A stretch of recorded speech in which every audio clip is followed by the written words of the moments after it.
So fear held me back in so many different aspects of life.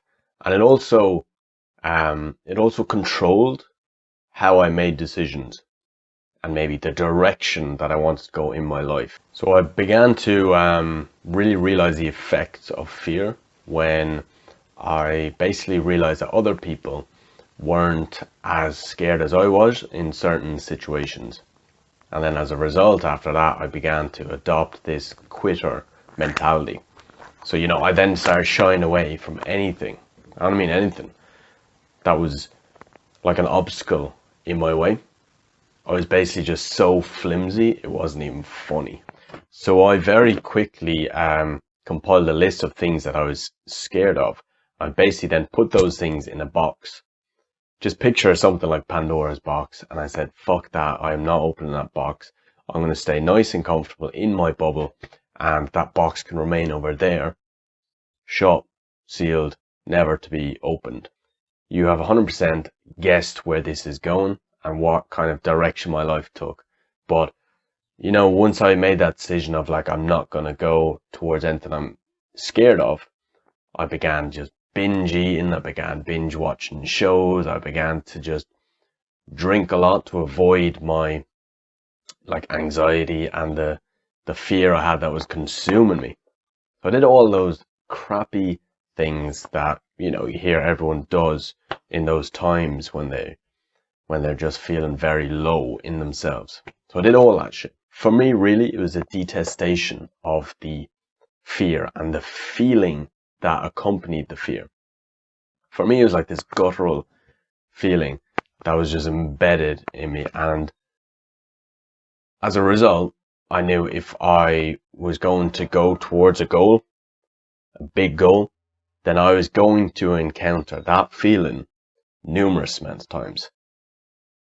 And I just didn't have that strength to go towards that and to carry that out.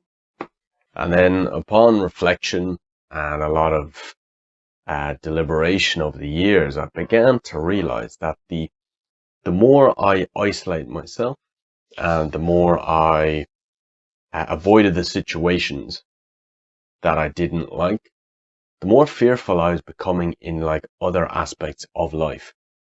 So like for one example for me really was when I was like 20, I was more confident paying for things in a shop than when I was like 23. Right? That's mental. Like you think, you're getting older and mature and you would have more confidence. But for me, it was the opposite. I began to kind of go into a shell. And yeah, it was just weird, man. It's weird. I don't really, the more I look back on that, the more I realize how much damage I was causing myself by not confronting these fears.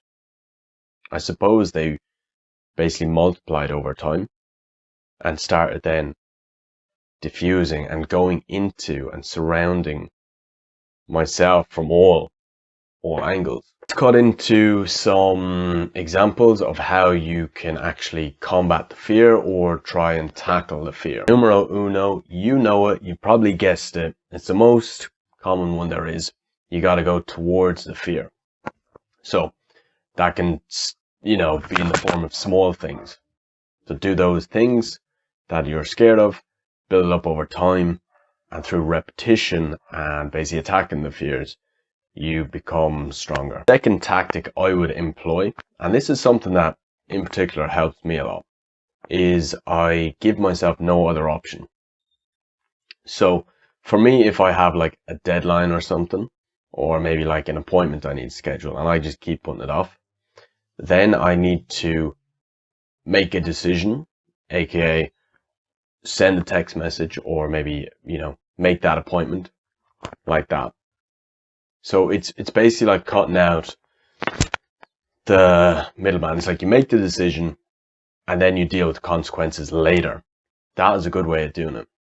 So, if you need to employ a friend or like a family member or something, someone like that, to actually hold you accountable and put your name forward for things that you're scared of doing, get on that.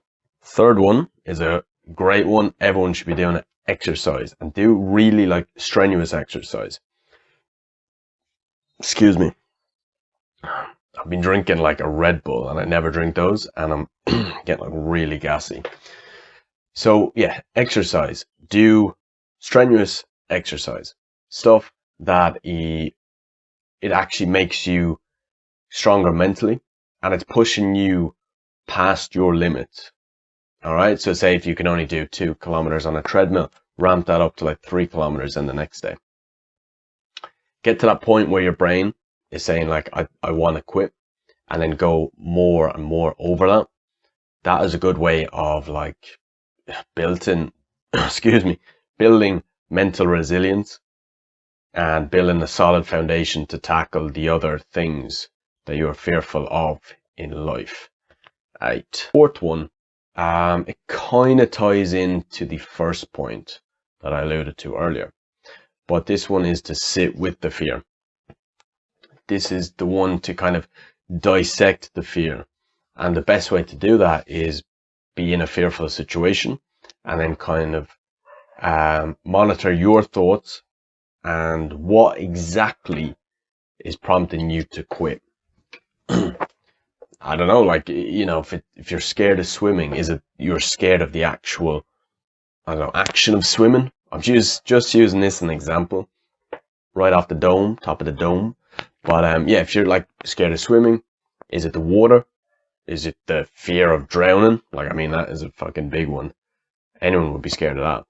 But which of those basically is paralyzing you? And it's finding out the root cause. It's like anything, any like mental issue, you gotta find out the root cause, and then you can progress from there, build on from that.